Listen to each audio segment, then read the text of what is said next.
Welcome everyone to Bet What Happens Live. We are live here at the 2-minute warning between the Philadelphia Eagles and the Tampa Bay Buccaneers. Guys, Sean Kerner, Grant Neefer, it's the last game of the weekend. We made it. So we still have some betting to do. We have Grant Neefer, like I said, of Scores and Odds, and we have the odds maker, Sean Kerner himself. So a little bit surprising, I guess. Tampa Bay up 16-7. They have the ball. Grant, what are your thoughts on the game so far, and if you're looking at any early bets? I mean, the game's going. Eagles haven't looked great. Bucks have looked really well. The thing I immediately want to get into is Mike Evans, over 49.5 receiving yards, currently sitting at 21. Has 5 targets, had that drop that would have put him an extra 40 yards on there. But they're throwing the ball to him heavily. This game's getting closer, so they're still going to pass in the second half here. Baker's looked really solid. I want to know what the sheet has to say. It's at 53% to the under. So we're right there. I mean, it is close, but unfortunately, we're right in line essentially with the market, you know? Yeah, I'm still hitting it. I'm taking that. Over Greg is overriding the model. He says 47%. I don't care. I'm taking the over. Yeah. Mike I'm Evans rolling with over 49.5 receiving yards. For Grant Neefer here on Bet What Happens Live. Sean, what are your thoughts on the game so far? Obviously, we had the potential Julio Jones. Yeah. So, Julio had a nice catch there. Unfortunately, he's in the concussion protocol. I'm assuming he probably done for the game. So I kind of want to look at the Eagles receiver props right now, see if there might be any value. I just updated our projections, assuming Julio is out for the rest of the game. Someone like, Quez Watkins will probably see a few more targets. Olamide Zaccheaus. We might even see Britton Covey play some snaps. I don't think we're going to see props on him. But it could shuffle things around. Devonta Smith has looked really good so far. Yes. His live prop is way up there, so I don't know if we're looking at him. But let's take a look at let's look at Kenny Gainwell. His live prop right now is 6.5. I liked him before the game. He hasn't seen a catch yet. No targets yet. But I think in the second half we could see that. Especially with Julio. Julio's been running a lot of short routes. They might be dinking and dunking a little bit more in the second half. So I think Gainwell could get going here. So just curious what the model's saying, at least, for Kenny Gainwell right now. It's actually saying 65% to the over for Gainwell. So we're betting that. Let's hit it. Right. They might still get back the ball in the last 2 minutes here. Yeah. We don't know what's going to happen. They start off the ball in the second half. I really like that one. Okay. Yeah, we're taking Kenny Gainwell over 6.5 receiving yards. You can find that at DraftKings. I'll, of course, always shop around, try to find the best line available to you. So Grant is on the over for Mike Evans, and Sean plus the whole crew is on the over for Mike Evans. For Kenny Gainwell, we just talked about. Grant, what do you think? What do we got now? I'm just trying to find something here. I'm looking through things. White, semi-interesting. I kind of like the under for his rushing yards. Currently sitting at 39 at the moment. Live odds are 76.5. 76.5 for Rachaad White. He's currently at 39. Model is with you. We're at 57% to the under. We're hitting it. I'm in. If Grant and the model agree, our hit rate is Sign me up. very high, very high. So Sean is in. We are at Rachaad White under 76.5 rushing yards, 57% to the under, plus Grant Neefer's amazing brain to the under. So that's worth however much percent you want to throw there as well. Sean, let me come back to you. What are you eyeing next? Well, we already attacked a couple receiving yards props. Let's back up a little bit. Let's look at the higher level. Let's look at Jalen Hurts and Baker Mayfield. Let's see if there's any value on either of those live passing yard props, and then maybe we'll know which receiving yard props we should attack next. Exactly. That's a great idea. So let's look at the quarterbacks here. Baker's Mayfield. 282.5. Jalen Hurts is only up on FanDuel at the moment, and prior to every other site taking it down, every other site was about 10 yards lower. So I'm going to wait on Hurts until it comes up on the board. We can see where the model's at for 302.5. But 282.5 for Baker isn't too bad. It's down at the moment. It'll pop back up based on the outcome of this play. It's fourth down, although we might be a little bit behind on this. We are indeed behind on this, but no, for real though, there are about 100 seconds left in the half. So now that I've updated everything, we're showing 302 for Baker Mayfield and 282 for Jalen Hurts as our live projections. So just went back on the board at 282 for Baker. Baker. Okay. Yeah. So we're showing 20 yards of value to the over. And then Hurts, we actually have at 302 over on FanDuel. 302.5 on Hurts. So we have literally the reverse of what the books have. We have 302 on Jalen Hurts and 282. All right. So yeah, I think we have to do a little prop swap or something here, where Baker Mayfield, we have to take his over, and Jalen Hurts, we have to take his under. Yeah, it's at 279 now. Take that over, and then 302.5. Take that under for Hurts. Wow. So Jalen Hurts under 302.5 passing yards, and Baker Mayfield over 279.5 passing yards. 283.5 at some places. So just shop around. Make sure you get the best line available, but 279.5. Best line available right now. 274 over at Bet Rivers. Bet Rivers 274.5 there. So we are locking in the Baker over and the Hurts under. That's what our model is showing. And our model's been pretty good. Well, this year, and the Hurts under, we have the Kenny Gainwell over, but he just needs 6-7 yard catch. 7 yards, Yeah. And then we're good. I'm not worried about that. All right, guys. So we've just looked at the quarterbacks. We just bet both quarterbacks, but we have one thing we need to do, which is look at their interception props, because we have a very good interception model. We need to take a look. Yeah, so it's currently best line is 240 for Baker, and best line is 126 for Hurts. 240 for Baker. We're at 225, so there's a little bit of value, 15 cents of value. And what did you say for Hurts? 126. We have plus 211 fair. We're actually showing value to the under. Minus 160 on the under over at DK. Minus 160. Is there anything better than that on the under? I don't see it.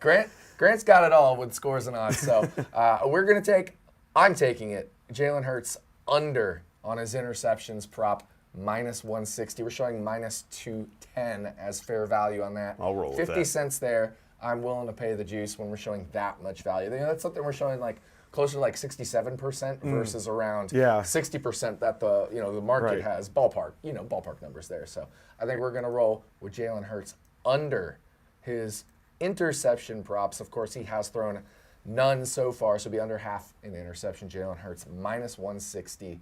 Now that we've looked at the interception props, where are we going next, Sean? I'll direct it to you. I have to see what's up with this. I'm on DeAndre Swift's under 15.5 rush attempts. It's looking good. He has 4 carries right now. They're trailing.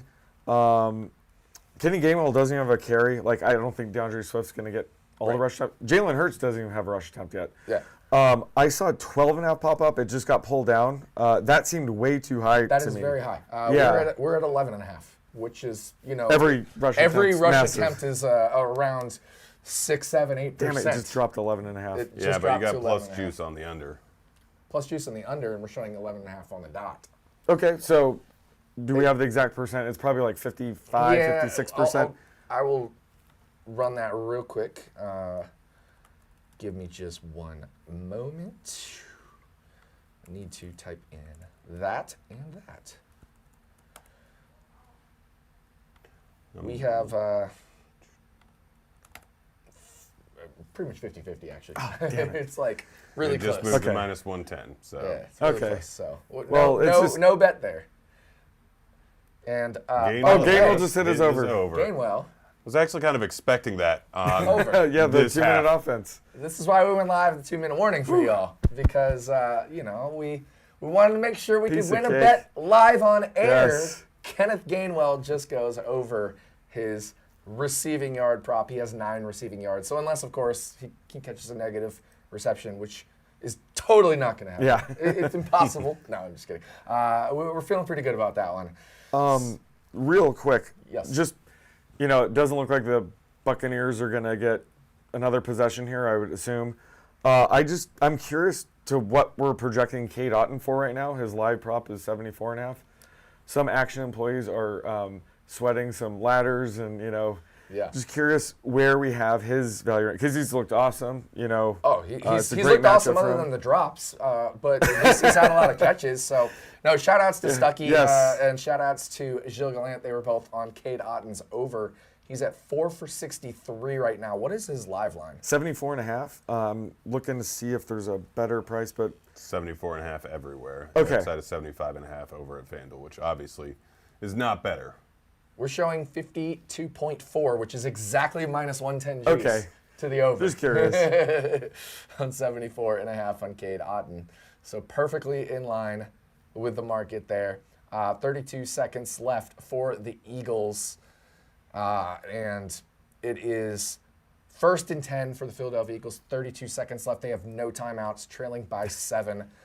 Now, guys, I was looking at this game as a luck under. And with Carl Cheffers as the referee, is the second most profitable ref to the under.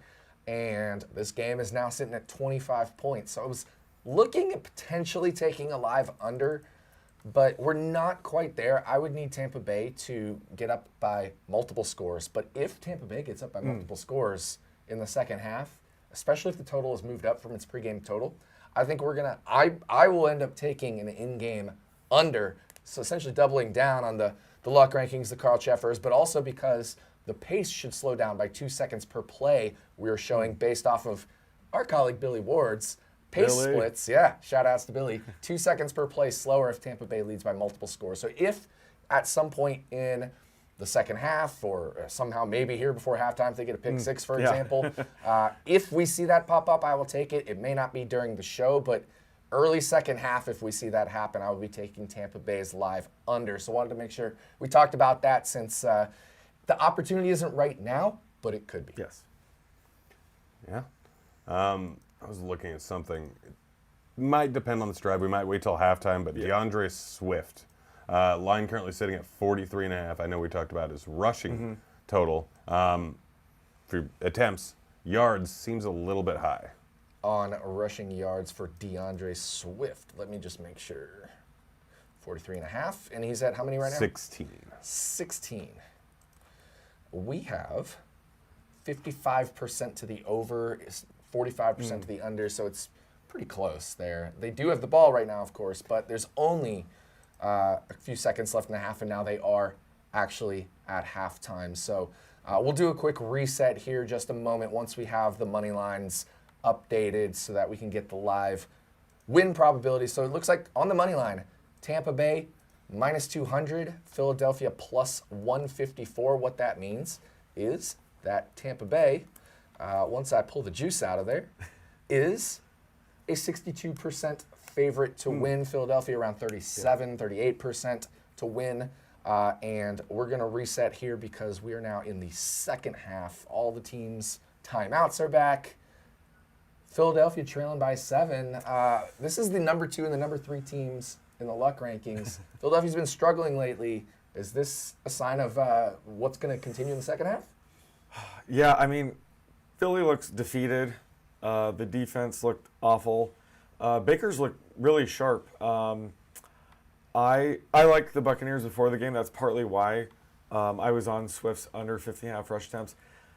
I think they're going to pull away from this. Yeah. I think we will have an opportunity for the under in the second half live based under. on what you're talking about. Yeah. So, I'm still looking probably to invest in Tampa Bay and then ultimately the under with you. Yeah, exactly. So Philadelphia will start with the ball in the second half. That's Yeah. important to know because they do have a chance to close the gap here. But if Tampa Bay scores in their first drive, I think the in-game under becomes really good at that point. Yeah. Yeah, no, I agree. All right, Grant, we're at halftime. You know what we like to bet when we hit halftime. Oh, we're looking at some TD bets. We got to look at the touchdowns. By the way, we do have the Action Island parlay that is in play. Your Julio Jones bet has hit. Congratulations. Gilles Gallant's Dallas Goedert touchdown bet hit. Now we're just waiting on my Trey Palmer. So I need to, carry the load here. I mean, he almost caught a touchdown on the first drive, right? First drive, yeah. He had a shot there. So I'm going to look right now at Trey Palmer's touchdown odds. At FanDuel, I am seeing 14 to 1. Wow. We have Trey Palmer at live plus 880. So it's plus 1,600 over at Bet Rivers. 16 to 1 at Bet Rivers. 14 to 1 at FanDuel. DK's for Trey plus 950. DraftKings 950. Yeah, Closer so to our projection. closer to our projection. Yeah. So if you can get 14 to 1 at FanDuel, or you can get 16 to 1 at Bet Rivers, I was just taking that. I am in for a quarter unit. I have FanDuel open, I'll so tail I'm gonna take that one at 14 to 1. But 16 to 1 is the best available line based off of all the books out there that we have access to. Bet Rivers here 16 to 1, but I'm taking it 14 to 1 at FanDuel because that's what I have open right here on my screen in front of me. So aside from Trey Palmer, who were you thinking about? What about Cade Otton, sitting at plus 950 over at FanDuel right now for a touchdown? So we have plus 1130, but I think this is a situation where I'm okay with going against the model because of how much they have targeted him. Like one of those where you could mentally adjust your pregame projection here for Cade Otton. So potentially, I just don't know what you think about it. Would you mentally adjust your pregame projection for him based off what you've seen? Absolutely. Okay. Yeah, he's just attacking the middle of the field. The Eagles have struggled, against tight ends all season. So, yeah, the pregame projection being low is my fault. So I'm saying I'm mentally adjusting him upwards as well. All right, so Sean is mentally adjusting Cade Otton's usage, which is a good thing because that means we would probably show value at plus 950. Let's roll with it for a quarter unit. We're going with it. Cade Otton plus 950 a quarter unit. And that's the thing. We have these models, we have these projections, but we also need to update our priors if we see things change in game. And that's part of what we're going to do. We're going to go against the model sometimes simply because we've seen something different. We've got new data. Of course, that data is with our eyeballs, but it's still, we've seen Cade Otton absolutely shred over the middle. Even though he's had a couple drops, he potentially could have 1 or 2 touchdowns right now. Yeah, no, and someone I mentioned earlier, model didn't seem to like his over on yards. What about touchdowns? Mike Evans plus 375. Ooh, we're plus 375. Oh. That's funny. I'm looking at that there. I'm technically plus 377. But I am going against the model again with Evans, apparently. I'm not going against the model on this one. I'm not going against I'm rolling the model. it. Grant is Half on unit. it, though. Grant is on it. If you love Grant, which I do, I love Grant, and you love tailing him, and we've had a great year on Bet What Happens Live. Tail Grant on Mike Evans plus 375. Sorry, buddy, I'm not there. It's all right. It's all right. I'll take my free my money alone. Any other touchdown spots we might want to look at, Sean? No, I'm with these Buccaneer touchdown bets. But ultimately we will want to root for the under at some point, I think. Yes. I think I'm good with the touchdown bets that we have. That's a very good point. We will at some point want to root for the under based off of the splits, the luck, the ref, all that stuff. So I think we're good on the touchdown bets unless you really have something you like, Grant. I'm not seeing. I mean, we've looked at Watkins. We look at Zacchaeus. Goddard not sitting great at plus 400 for his second one. Not really loving anything here. So just checking every other possible bet that we could go with, and I'm not seeing much at all. I know we talked about DeAndre Swift. This game being a little bit close, not terribly out of hand. Yeah, I just briefly looked at a couple here. I was eyeballing like Godwin 6 to 1, but we're at plus 580, so not enough edge there. I was looking at DeAndre Swift 4 to 1, but we're at plus 388, so again, not enough edge there. So I think at this point, knowing that there's potential for an under, especially if Tampa Bay were to score one more time, that's why we want to lean on these Tampa Bay touchdowns. Exactly. Whether it's Otton or Trey Palmer or Mike Evans in your case, and then take the under. So I think that's a perfect game script right there. Yes. Any other props we want to look at? Yes, let's look at Jalen Hurts rushing yards. Like I said, he has 0 rush attempts right now. I don't get it. Going to change. I thought with the hand injury he might lean on his rushing upside a little bit more. So it's kind of weird that he doesn't have rush attempt, but just curious what the model's saying based on them trailing. They get the ball first. There might be value on the over. There might be value on the under. I don't know which way I want to go here, but first I want to hear what the model. The model says 16.5 for a median. So 16.5 for a median on Jalen Hurts. It's at 20.5 everywhere. That kind of makes sense. I mean, he hasn't been rushing at all. The pregame line was sitting at, I think, 39.5. So there could. What's the percentages? The model's saying there's value to the under. I always am careful with quarterback props, though, because our model has pass rush splits, but then quarterback scrambles are like, well, it's a passing play, but then they rush. So I always try to tread carefully Yes. on quarterback rushing props, so it always comes down to an intuitive thing. Right. Technically, the model's saying under, but I don't know what you think. Well, I mean, we have the under on his passing yards. Right. So we kind of are rooting for him to scramble. So maybe we just leave it alone and Yeah, I hope would he agree with does start rushing and scrambling. I agree with that. And have it take away from his passing yards. So we're probably invested enough in his rushing upside to just kind of back off. Exactly. We're invested in his rushing upside in a different way through his passing yards. Yeah. So that makes a lot of sense. So a little bit of time left here. Grant, any final thoughts before we close out Wild Card Weekend? No, it's been some of the games have been fun. Some of them have not been fun. Yeah. But yeah, it's been a good weekend of football. Really looking forward to next week, and we got a lot of good games there. Oh yeah, 4 really good games next week for the divisional round. So for Sean Kerner, Sean, congratulations on a great Wild Card Weekend. Grant, Likewise. congratulations on a great Wild Card Weekend. Want to thank all the producers, everybody here at Action Network that helped us make this weekend happen. You all know who you are. You guys are the best. And for all you viewers, make sure you give us the thumbs up there on YouTube. We appreciate you watching. We hope we helped you win some bets. But that's going to do it for this Bet What Happens Live. We'll see you back here next weekend for the divisional round. Good luck with your bets, everybody, and enjoy the game.